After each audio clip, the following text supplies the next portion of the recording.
देखिए, मनीष कश्यप अभी बड़ा छोटा बच्चा है हम लोगों के सामने। अभी ही is not a political person. Tejashwi Yadav से डिस्कस कर ले, बैठा लीजिए। वैसा तो उनकी क्षमता नहीं है कि तेजस्वी यादव से वो बैठ करके बात कर ले। अभी उनको दूसरा जन्म लेना पड़ेगा। आपने अभी तक तेजस्वी यादव को समझा नहीं है। 8वीं पास कौन है, 9वीं पास कौन है। अगर योग एक गो देखते हैं ग्रेजुएशन को भैंस चराते हुए, एक गो ग्रेजुएशन को देख रहे हैं दूसरे राज्यों में मूंगफली बेचते हुए। तेजस्वी यादव मूंगफली बेच रहा है क्या? तेजस्वी यादव एक वेल क्वालिफाइड नेता है। नमस्कार, मैं विकास और आप देख रहे हैं चौकस भारत न्यूज। 9 महीना पहले एक यूट्यूबर बिहार के उप मुख्यमंत्री को धमकी देते हैं कि जैसे ही मैं बाहर आऊँगा तो अब 6 महीने के अंतराल में सरकार को गिरा दूंगा। और खरमास बीजेपी लगातार करी कि खरमास के बाद बिहार में महाटूट होने वाले हैं। जब से सुर्खियां में न्यूज बनी हुई है कि ललन सिंह जेडीयू के राष्ट्रीय पद से इस्तीफा देने वाले हैं या दे दिए हैं, उस वक्त से और बीजेपी ताल ठोक रही है कि अब बस कुछ ही पल में, कुछ ही दिनों में खरमास बाद पूरी तरह महागठबंधन और जेडीयू टूट की कगार पे है। तो क्या जो मनीष कश्यप कह के गया था कि निकलने के 6 महीने बाद ही हम महागठबंधन सरकार को गिरा दूंगा, तो उसका प्रभाव पड़ने वाला है। इस मुद्दे पर मेरे साथ बात करने के लिए एक्स एमएलसी आजाद गांधी जी इनसे बात करेंगे। सर, महागठबंधन में टूट है सर, बीजेपी कहीं न कहीं इसका सर चुस्की लेना स्टार्ट कर दी है और हर खरमास के बाद देखा जाता है कि बिहार में कुछ न कुछ खेला होता ही है। देखिए, बिहार बड़ा स्टेट है जी।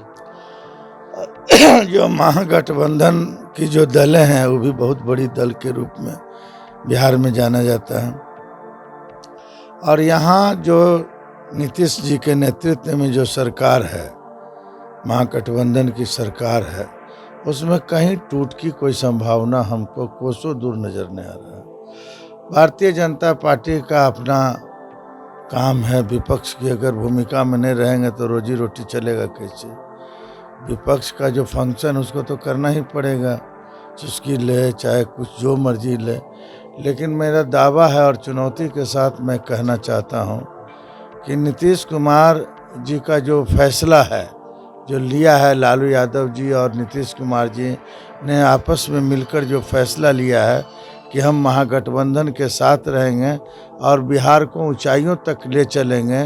क्योंकि देखिए, तेजस्वी यादव जी डिप्टी सीएम के अलावा एक बहुत बड़े सोच के नेता हैं और सोशल थिंकर हैं और सोशल साइंस का भी विद्वान आदमी हैं।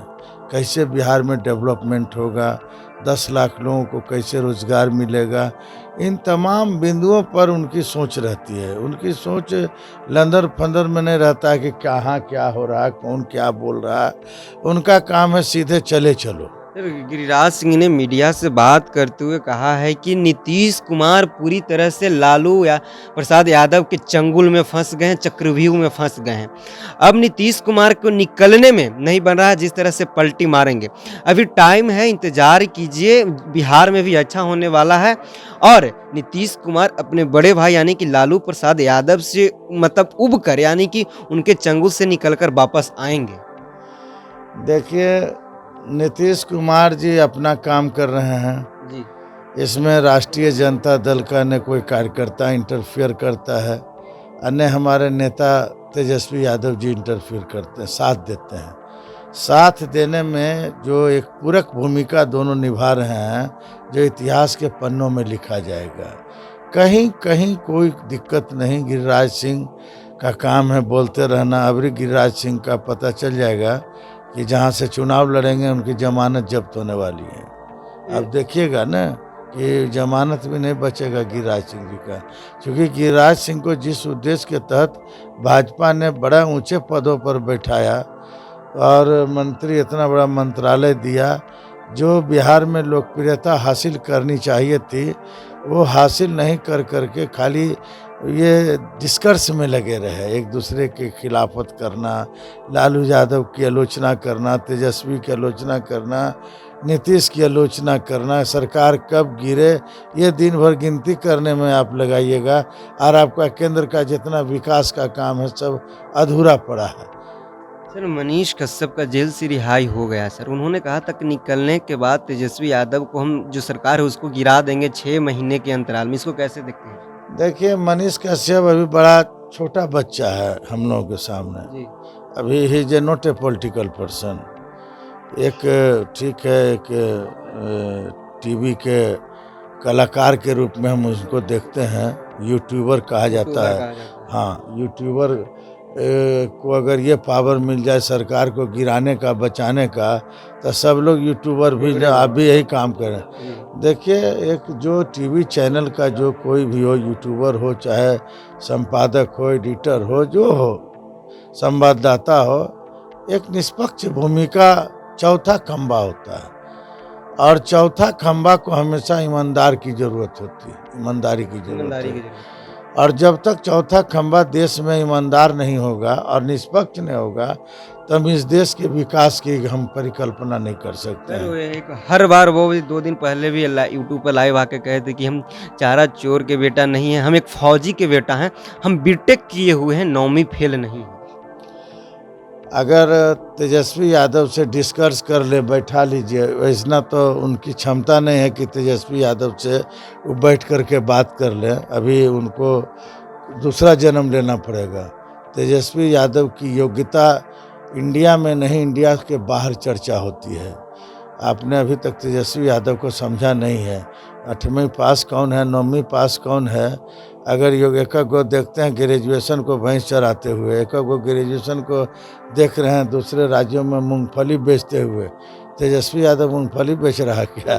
तेजस्वी यादव एक वेल क्वालिफाइड नेता है। और जब उसकी स्पीच, उसकी जब वाणी विधानसभा में गूंजती है न, तो लोग जो है पूरा बिहार उसके टीवी पर केंद्रित हो जाता है। लाइव जब चलता है विधानसभा का या कोई वो मीटिंग करते हैं तो केंद्रित हो जाता है। लैंड फॉर जॉब मामले में कल सर सुनवाई थी और 5 जनवरी को अगला डेट दिया गया सर।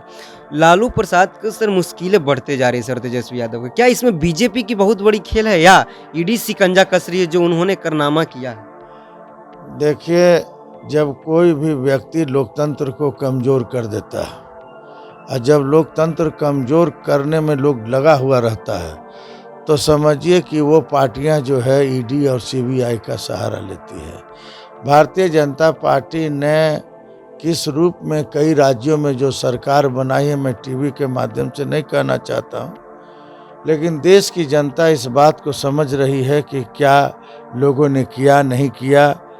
और मैं आपको दावे के साथ कहता हूं कि जितना वोट तीनों राज्य, 5 राज्य मिला कर करके जितना हमको जनता ने मत दिया है, आप देखिएगा कि हम आगे हैं। समझे कि हम आगे हैं, आगे रहेंगे। और भारतीय जनता पार्टी ने राष्ट्र स्तर पर अपना जनाधार खो दिया है। बेरोजगारी बढ़ गई इस देश में, भ्रष्टाचार बढ़ गया। जिस मोदी सरकार ने आतंकवाद को रोकने के लिए संकल्प लिया था, आज देखिए आतंकवाद जो है किस तरह से कश्मीर में डेवलपमेंट कर रहा है, जो आपको सोचने की ज़रूरत है। हमारे सैनिक बेचारे मारे जा रहे हैं बॉर्डर पर, और ये सरकार जो है बेकार है और फेलियर इसको गवर्नमेंट कहते हैं। और अगला चुनाव आपको पता चल जाएगा कि बिहार में जो है जो INDA बना है उसके नेतृत्व में अगली सरकार होगी, और एक ऐसी सरकार होगी जो देश के विकास को और बेरोजगारी को दूर करने में उसकी अहम भूमिका रहेगी। बहुत बहुत धन्यवाद सर। ये आप सुन रहे थे एक्स MLC, RJD के एक्स MLC आज़ाद गांधी जी, और कद्दावर नेता हैं। इन्होंने साफ तौर पे कहा कि तेजस्वी यादव जी इंटरनेशनल लेवल के नेता हैं। जब वो विधानसभा में बोलते हैं तो सब लोग शांति से सुनते हैं और उनके बात को अमल करते हैं। इन्होंने कहा कि उनके सामने अभी मनीष कश्यप बच्चा है, कई जन्मों लेने पड़ेगा तब भी मनीष कश्यप तेजस्वी यादव के बराबर में नहीं आएंगे। इन्होंने कहा कि चर्चा के विषय है, खुलेआम चर्चा कीजिए कि कौन कितना पढ़ा लिखा है। इन्होंने कहा कि देश के चौथा स्तंभ होता है मीडिया, उनको उतना ही काम करना चाहिए, ज्यादा राजनीतिक में एक्टिव नहीं होना चाहिए। बहरहाल बने रहिए चौकस भारत न्यूज के साथ। धन्यवाद।